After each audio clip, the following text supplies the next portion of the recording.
Hello students, welcome to education tab academy. मैं हूं आपकी प्रज्ञा मैम और आज की वीडियो लेक्चर में हम क्लास 8 हिस्ट्री का second chapter from trade to territory the company establishes power का सेकंड पार्ट देखेंगे। फर्स्ट पार्ट हम देख चुके हैं, उसमें हमने काफी सारी चीजों के बारे में देखा, जैसे कि हमने औरंगजेब जो था लास्ट पावरफुल रूलर, उसके हाथों से जो पावर कैसे छूटता गया उसके बारे में हमने देखा। जो मुगल गवर्नर है वो कैसे जो है अपने पावर्स को असर्ट करते आए, अपना एक ऑटोनॉमी बनाते आए, उन चीजों के बारे में देखा हमने।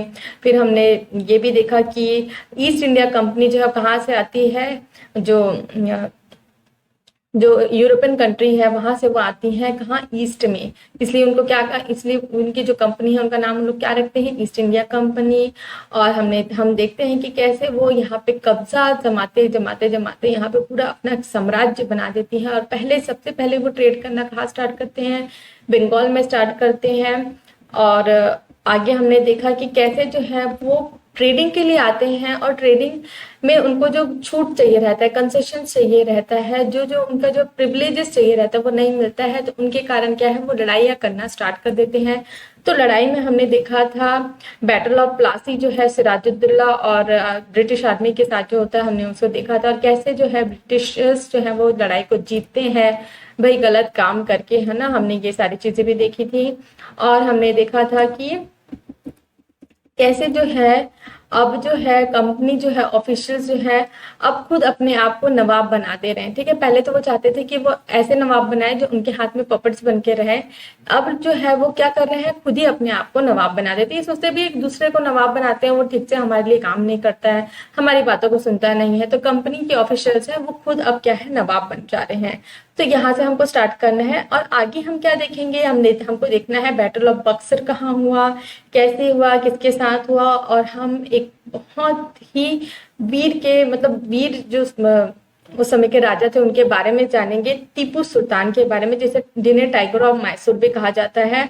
और हम ये भी देखेंगे कि मराठास, ठीक है, मराठास के बारे में हमने पहले पढ़ा है, तो उनके साथ भी जो है ब्रिटिशर्स की लड़ाई होती है, उनके बाद देखें उसके बारे में हम देखेंगे। और हम देखेंगे कि कैसे जो है ये सारा लड़ाई झगड़ा करने के बाद वो क्या बन जाते हैं, सुप्रीम पावर बन जाते हैं। मतलब पूरे इंडियन जो सब कॉन्टिनेंट है उसमें उनका अपना साम्राज्य फैला देते हैं। फिर और एक और चीजें लेके आते हैं, डॉक्ट्रिन ऑफ लैप्स। ये क्या होता है ये भी हम देखेंगे। और आगे देखेंगे कि उनका नया एडमिनिस्ट्रेशन था वो कैसा था। और एंड में हम देखेंगे स्लेव ट्रेड के बारे में, गुलाम की खरीदी और बिक्री। ठीक है, तो गुलाम कौन होता है यहाँ पे, इंसान। तो इंसान को भी खरीदा और बेचा जाता था उस समय, कहाँ, अफ्रीका में। तो उस चीजों के बारे में भी हमको देखना है। तो चैप्टर बहुत इंटरेस्टिंग है, पूरा वीडियो लेक्चर देखें ताकि आपको एक एक चीज है, एक एक जो छोटे छोटे पॉइंट्स है वो आपके माइंड में क्लियर रहे, ताकि आपका कोई भी एग्जाम हो, चाहे आप स्कूल लेवल के एग्जाम में हो, चाहे आप कोई कॉम्पिटिटिव एग्जाम में हो, आपका मतलब पूरा जो कॉन्सेप्ट है वो क्लियर रहेगा। तो यहाँ पे हम देखेंगे कंपनी ऑफिशियल्स बिकम नवाब। तो यहाँ पे इससे पहले जो है ये वाला जो पार्ट है ना, ये लास्ट वीडियो लेक्चर में छूट गया था कि नवाब की कंप्लेंट्स क्या थे, the nawab complaints. In 1733 the nawab of Bengal said this about the English traders. English traders के बारे में जो नवाब ऑफ बंगाल थे ना, उन्होंने कहा था, when they first came into the country they petitioned the then government in a humble manner for the liberty of purchase a spot of ground a spot of ground to build a factory house, upon which was no sooner granted but they built a strong fort surrounded it, which a ditch which has communication with the river, and mounted a great number of guns upon the wall. तो यहाँ पे बता रहे कि मतलब नवाब of Bengal जो English traders है उनके बारे में बता रहे हैं। ये भी आए थे, उन्होंने मतलब एक अर्जी दी और क्या मतलब एक हम्बल मैनर में बहुत ही इज्जत से क्या मांगा, एक छोटा टुकड़ा मांगा ग्राउंड का। ठीक है, कि वहां एक फैक्ट्री हाउस बनाना चाहते हैं, लेकिन वो फैक्ट्री हाउस बनाना छोड़कर वहां पे क्या है फोर्ट बनाना चालू कर देते हैं, जिसके आसपास जो है मतलब डिच होता है और वह मतलब कम्युनिकेशन मतलब रिवर के साथ पूरा। और बहुत मतलब जो वहां पे जो वॉल्स जो सराउंडेड है वहां पे वो गन्स इंस्टॉल करके मतलब इस तरीके से वो बना देते हैं। They have enticed several merchants and take others to go and take protection under them and they collect a revenue which amounts to 1 lakh. ठीक है, तो यहाँ पे जो है वो कई सारे जो मर्चेंट्स हैं उन लोगों को क्या बोलते हैं कि हम आपको प्रोटेक्शन देंगे, और उनसे वो क्या रेवेन्यू कलेक्ट कर रहे हैं जिसकी वैल्यू क्या है उस समय 1 lakh rupee. They rob and plunder and carry great number of king's subjects to both sexes into slavery in their own country। और उन्होंने क्या किया, बहुत ही लूटपाट की, और क्या किया, बहुत सारे जो किंग के सब्जेक्ट्स है, जो प्रजा है उनकी किंग के, उसको क्या है बोथ ऑफ सेक्सेस मतलब मैन और वुमेन को कहाँ लेके गए, अपनी कंट्री में लेके गए, क्या बनाने के लिए, स्लेव बनाने के लिए, गुलाम बनाने के लिए। तो देखिए कितना गलत काम किया उस समय जो ब्रिटिशर्स थे यहाँ आके उन्होंने। अब हमको देखना है company officials become Nawab.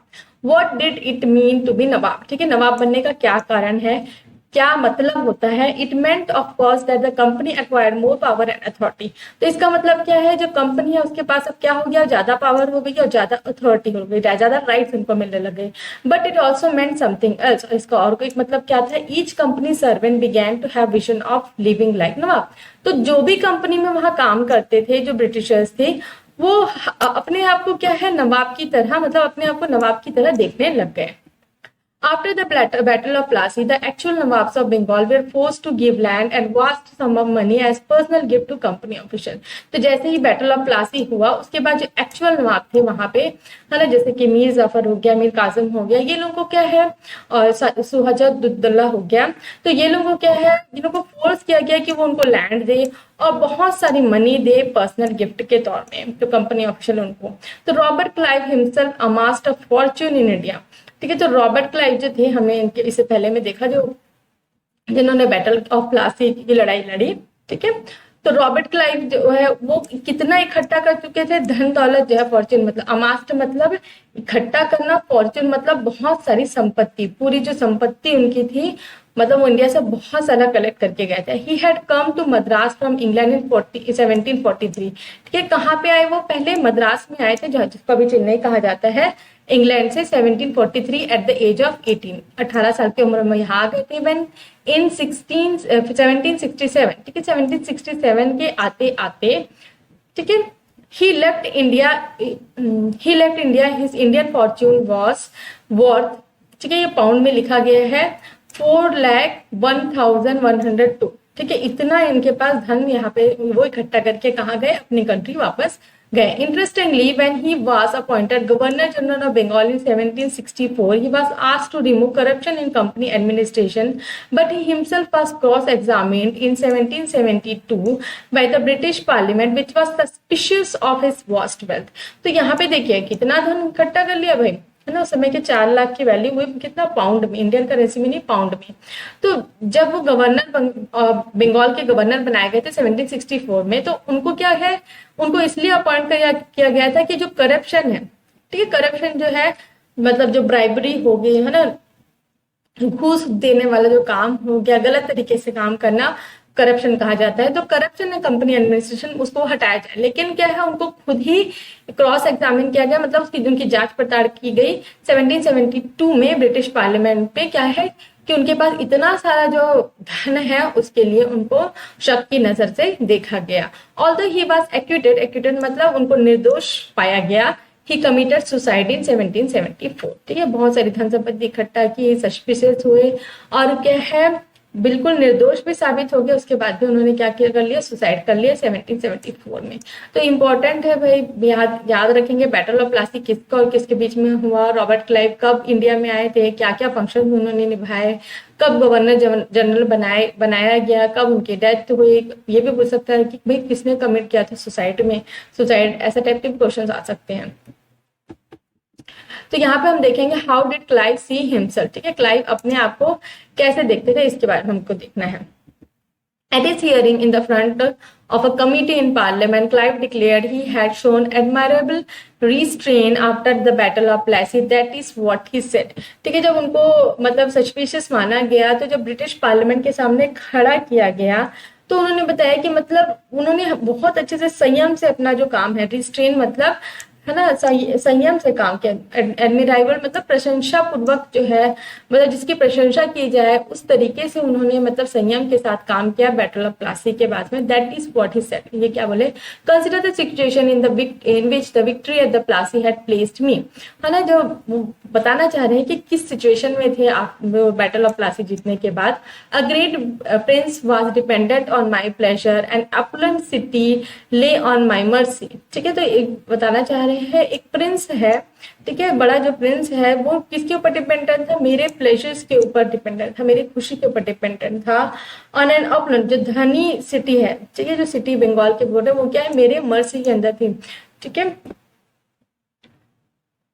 It's richest bank are bid against each other for my smile. और यहाँ पे मतलब वो बताना चाह रहे हैं कि वो जो जिस सिटी को उन्होंने जीता, ठीक है, बंगाल को उन्होंने जीता, वो उसको कितना खुश रख रहे थे। और वहां के जो बैंकर्स थे वो क्या है, बिड लगाते थे, बोली लगाते थे मेरी स्माइल्स के लिए। I walk through the walls which were thrown open to me alone. और वो जब जिस रास्ते से जाते थे, वॉल्स मतलब वर्ड का मतलब होता है एक छोटा सा रास्ता जो मतलब जाता है, जैसे कि आप बैंक के लॉकर में अगर जाते हैं तो आपको एक पतली गली मिलेगी और साइड साइड में आपको क्या मिलेंगे, तिजोरियां मिलेंगी। तो उस तरीके का जो रास्ता उसको वॉल्ट कहा जाता है। Walk to the vault which is thrown open to me alone. ठीक है, अगर मतलब किसी खजाने के उस समय जैसे कोई खजाना वाला जो जगह है, जो ट्रेजरी है, वहां से अगर वो जा रहे हैं, I piled on either sorry either hands with golds and jewel. तो यहाँ पे क्या है, उनके दोनों हाथों में क्या है, गोल्ड्स और ज्वेल्स आ जाते थे। My chairman at this moment I stand astonished at my moderation. तो वहां पे वो चेयरमैन को बोलते हैं कि भैया मेरे को बहुत ही आश्चर्यजनक है कि मेरी जो इतना मतलब मेरा अच्छा व्यवहार है उसके ऊपर आप लोग उंगली उठा रहे हैं। अब हम आगे देखते हैं।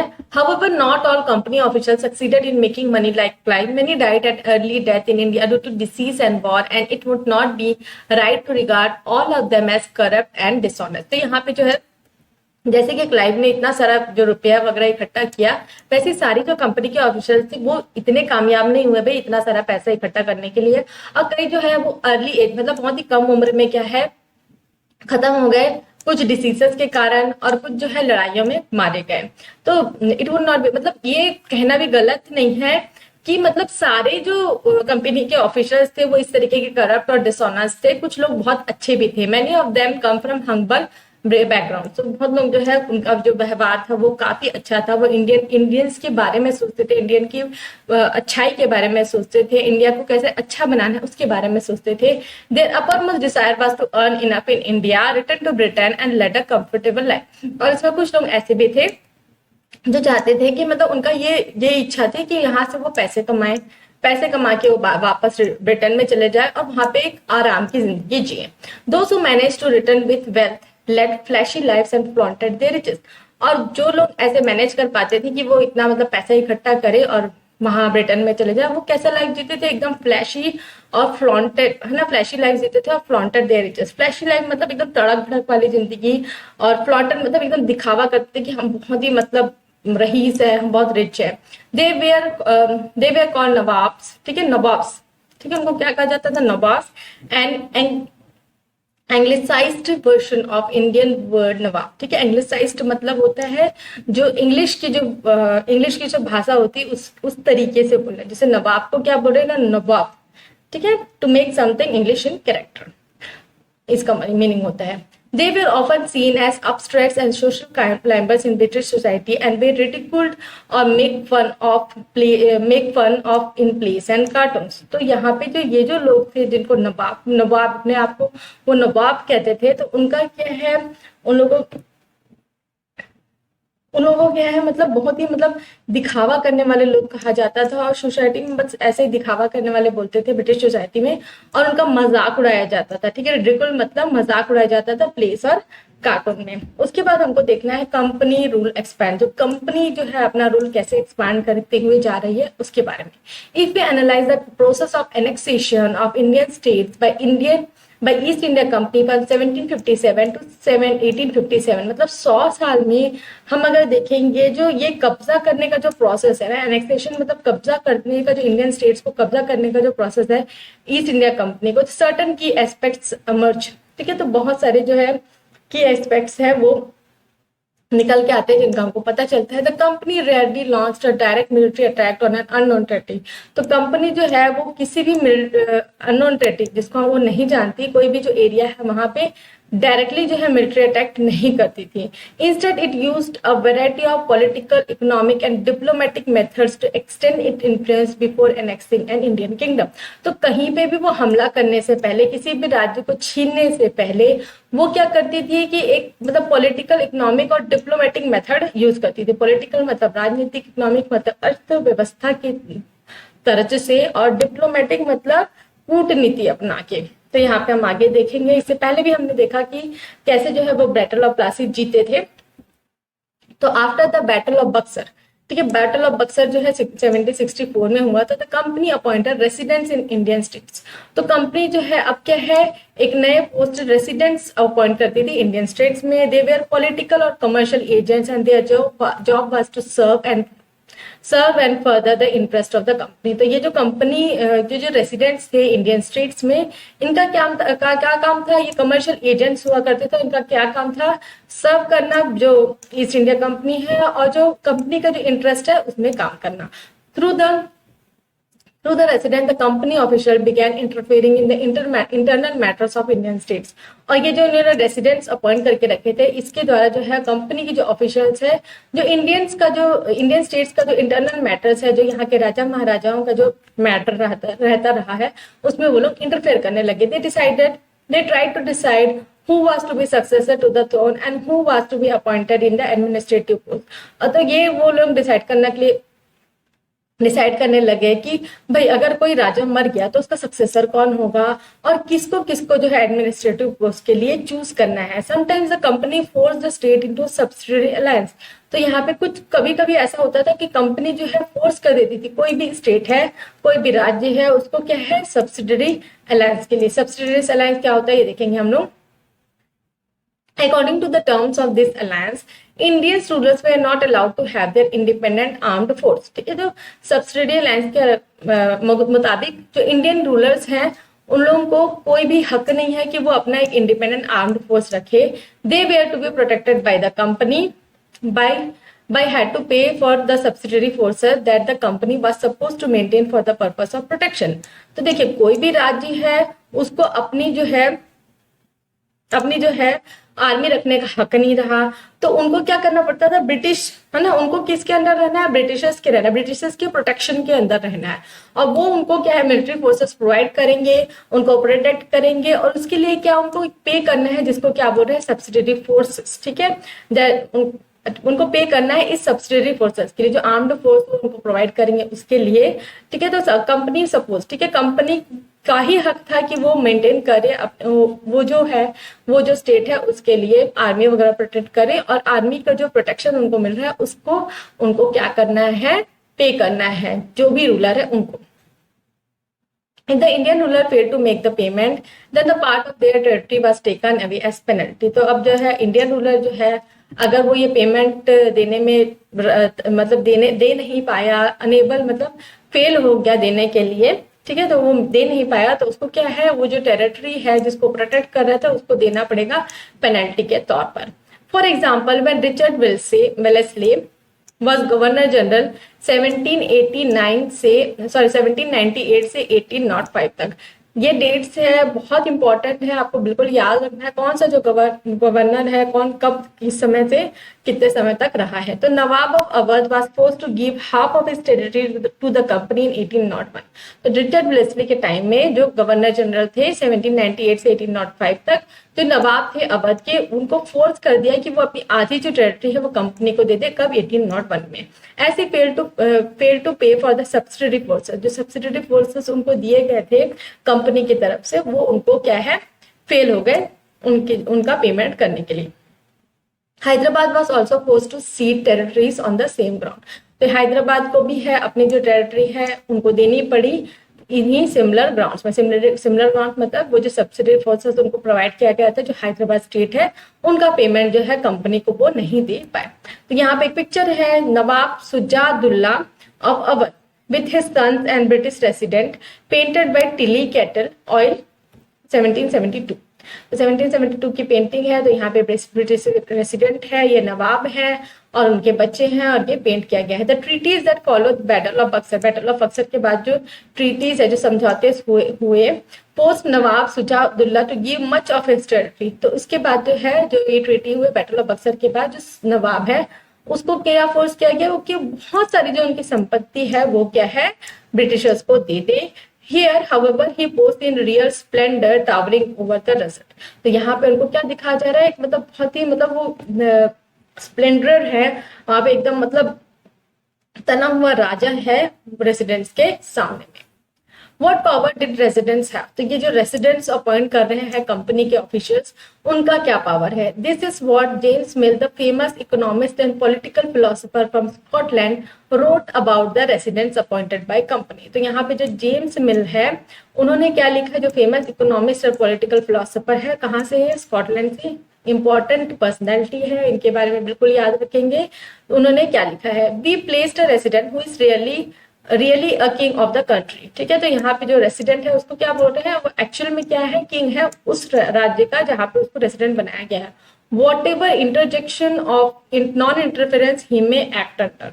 ठीक है, तो कोई भी इंस्ट्रक्शन है, इंजक्शंस मतलब जो है कोई भी इंस्ट्रक्शन है नॉन इंटरफेरेंस का, इसको एक्ट कर सकते हैं अपने under, as long as the prince act in perfect subservience. तो जो वहां का जो राजा है, जो प्रिंस है, वो उनके साथ मतलब मिलके काम कर रहा है, तब तक जो है वो वहां पे इंटरफेयर नहीं करेंगे। Thus what is agreeable to the resident, that is to the British government. जैसे कि मैंने बताया, things go on quietly, they are managed without the resident appearing much in administration of affair, but when anything of different nature happens, the moment the prince takes a course with the British government think wrong, then he come clashing and disturbance, then he comes clashing and disturbance। तो यहाँ पे ये बताना चाह रहा है, जो resident है वो राजा के मतलब राजा के को निगरानी में रखते थे कि वो जो बोल रहे हैं, जो कंपनी जो चाह रही है, वही जो है वहां का जो राजा है, जो प्रिंस है, वो काम करे।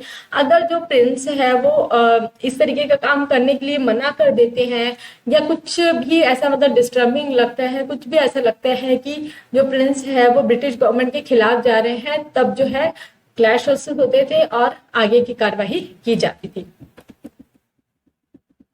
अब नेक्स्ट जो है हमको देखना है टीपू सुल्तान के बारे में, द टाइगर ऑफ मैसूर। तो टीपू सुल्तान यहाँ पे इनकी पिक्चर दी गई है।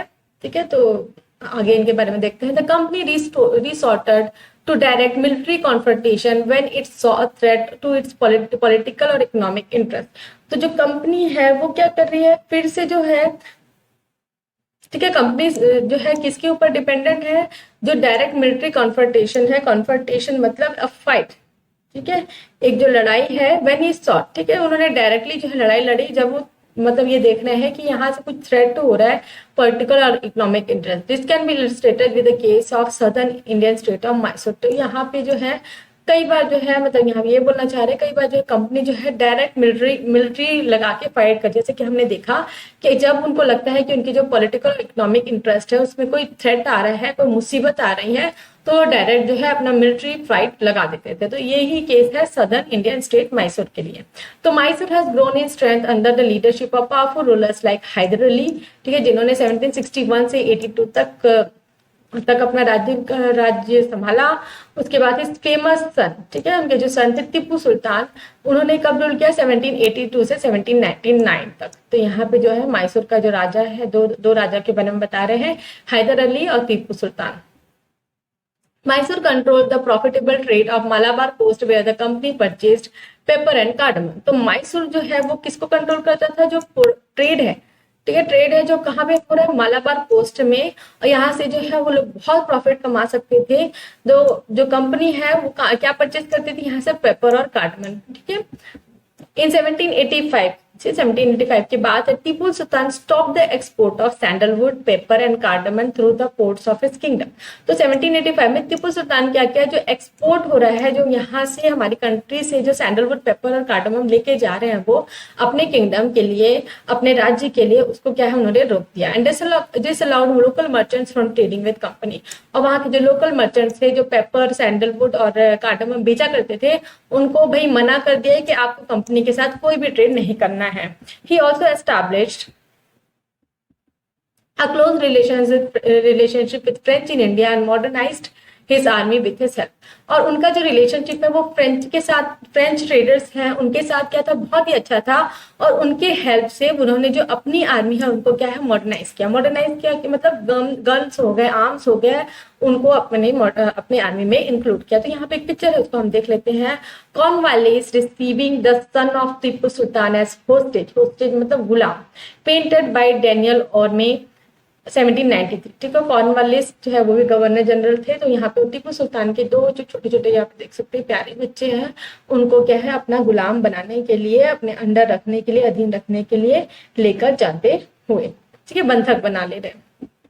The company forces were defeated by Hyder Ali and Tipu Sultan in several battle. जो कंपनी जो है वो क्या है, हारी थी हैदर अली और टीपू सुल्तान से बहुत सारे बैटल्स में। बट 1792 में क्या हुआ, attack by the combined forces of Maratha, Nizam of Hyderabad and company.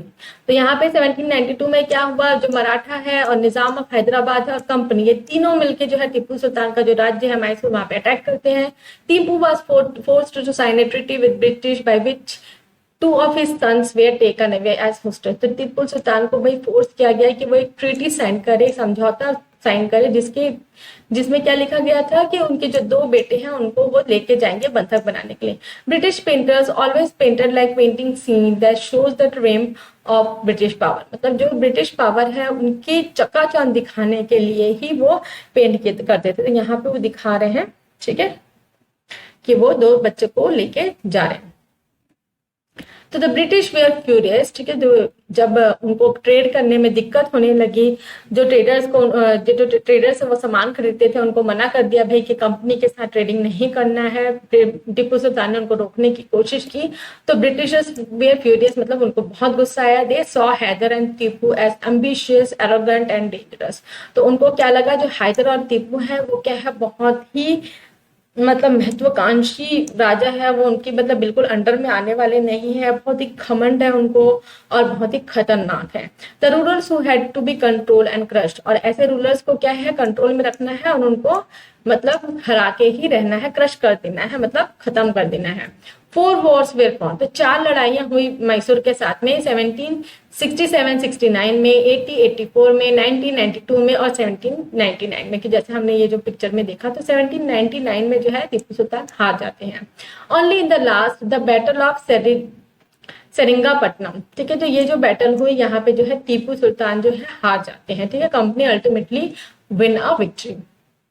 Tipu Sultan was killed defending his capital Seringapatam, और टीपू सुल्तान क्या है यहाँ पे मारे जाते हैं अपने कैपिटल जो सेरिंगापट्टनम है उसको बजाते। Mysore was placed under the former ruling dynasty of Wodeyars and a subsidiary alliance was imposed on the state. तो यहाँ पे जो मैसूर है उसके जो पहले के जो राजा थे, फॉर्मर रूलिंग डायनेस्टी मतलब जो टीपू सुल्तान, जो हैदर अली टीपू सुल्तान है उससे पहले के जो राजा थे जिनके पास ये राज्य था, उनको ये राज्य दे दिया गया। कौन है ये, वोडियार्स, ठीक है। और उनके ये जो इनको रास्ता दे दिया, लेकिन वो किसके अंदर था, सब्सिडरी अलायंस, मतलब एट लास्ट ये मान के चलिए वो ब्रिटिशर्स के अंदर ही था।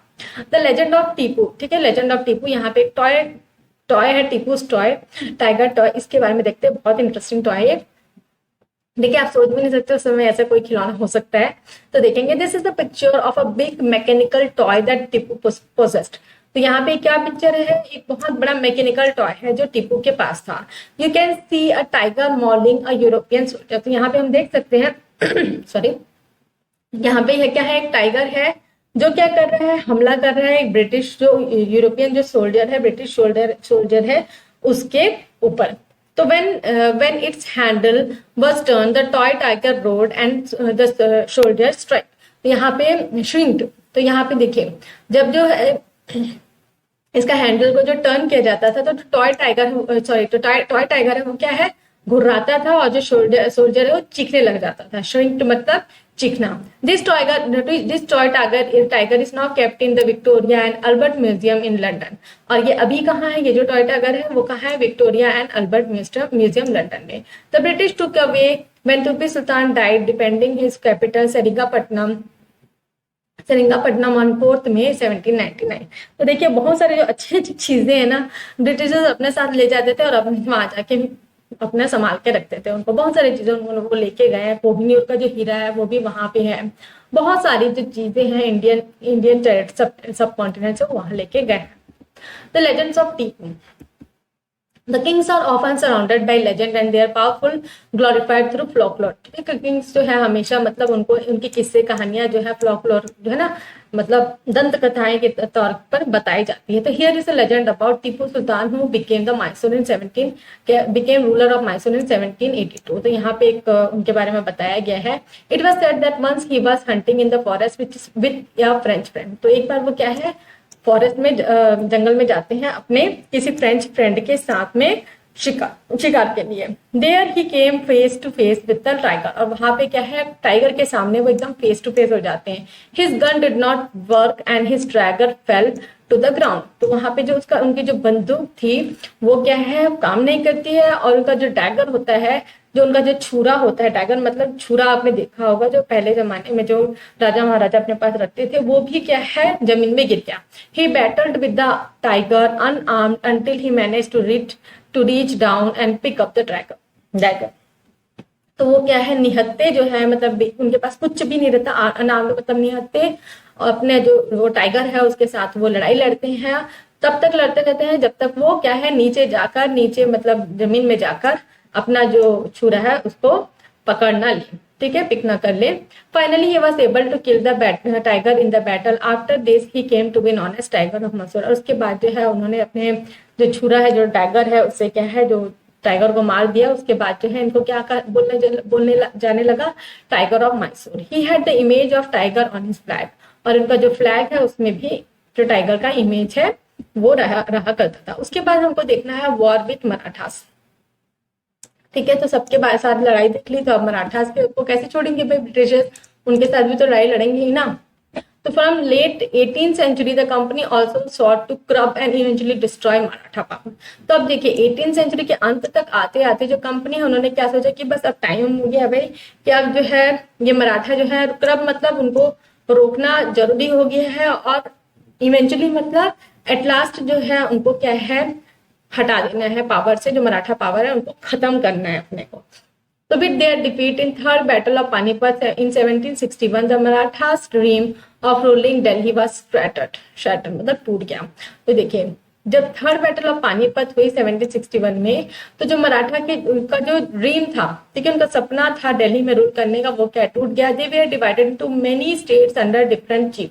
तो मराठा जो किंगडम है वो क्या है बहुत अलग अलग स्टेट्स में डिवाइड हो गया, डिफरेंट स्टेट में डिवाइड हो गया। और उनके जो चीफ और सरदार है वो अलग अलग जो डायनेस्टीज से बिलोंग करते थे, सच सिंधिया, होलकर, गायकवाड़ एंड भोंसले, वो क्या है वहां पे राजा एज अ राजा काम करने लगे, ऐसे चीफ काम करने लगे। ठीक है, तो these chiefs held together in a confederacy under Peshwa. तो ये जो छोटे छोटे जो राज्य के राजा, जैसे मतलब सिंधिया हो गया, जो चीफ्स हो गए, चीफ जो है सिंधिया हो गया, होलकर हो गया, गायकवाड़ हो गया, भोंसले हो गया, ये जो है किसके अंडर में थे, पेशवा, ठीक है, प्रिंसिपल मिनिस्टर के अंडर काम किया करते थे। कॉन्फिडेंसी मतलब एक अलायंस, एक आप समझौता मान के चलिए जिसके अंडर वो लोग इनके अंडर काम करेंगे। Who became it's effective military and administrative head based in Pune. ठीक है, तो ये उनका मिलिट्री और एडमिनिस्ट्रेटिव हेड हुआ करता था, और ये कहाँ पे होते थे, पुणे में। ठीक है, जो पेशवा। तो Mahadji Scindia and Nana Phadnavis were two famous Maratha soldiers and statesmen of late 19th century। तो ये दोनों जो है मराठा सोल्जर्स जो हैं वो लेट 18th century के थे, two famous Maratha soldiers and statesman. तो Marathas were subdued in a series of war. ठीक है, तो मराठास जो है उनको बहुत सारे वॉर्स में हराया गया। In first war that ended in 1782 with the treaty of Salbai there was no clear victory. और एक जो फर्स्ट वॉर था कब हुआ, 17 जो खत्म हुआ 1782 में, और वो किस में एंड हुआ, ट्रीटी ऑफ सलभाई में। और उसमें कोई भी मतलब दोनों जो पक्ष है उसमें कोई भी नहीं हारा। The second Anglo Maratha war, ठीक है, जो सेकेंड वॉर हुआ 1803 से 05 तक, was fought on different fronts. तो यहाँ पे अलग अलग फ्रंट्स में उनकी लड़ाई हुई, resulting in the British gaining. और इसका रिजल्ट क्या हुआ, ब्रिटिशर्स को कौन से राज्य मिल गए, उड़ीसा और and the territories of north of Yamuna river including Agra and Delhi. तो यहाँ पे जो है ब्रिटिशर्स जो है वो जीते और उन्होंने कौन से राज्य को हथिया लिया, उड़ीसा और आगरा और Delhi. Finally the third Anglo Maratha war, तीसरा वॉर हुआ ब्रिटिशर्स और मराठा के बीच में, और कब हुआ 1870 से 90 तक, और इसमें जो है मराठा पावर को कंप्लीटली क्रश कर दिया गया, मतलब कंप्लीटली तोड़ दिया गया और वो हार गए, उनका कोई अस्तित्व नहीं रहा। The Peshwa was removed and sent away to Bithur near Kanpur, और जो पेशवा हुआ करते थे उनको क्या हटा दिया गया, उनको कहाँ कर दिया गया, बिथूर करके एक जगह है कानपुर में, वहां बिथूर करके एक जगह है कानपुर के पास में, वहां भेज दिया गया और थोड़े पेंशन भी उनको दे दिए गए। The company now had complete control over territories south of India. अब जो कंपनी है उन्होंने अपना राज्य कहाँ तक फैला दिया, पूरा जो साउथ ऑफ इंडिया है वहां तक। अब हमको देखना है द क्लेम ऑफ पैरामाउंटेंसी। तो द क्लेम ऑफ पैरामाउंटेंसी, इसको जो है हम नेक्स्ट वीडियो लेक्चर में देखेंगे। ऑलरेडी जो वीडियो लेक्चर है वो काफी बड़ा हो जाता है।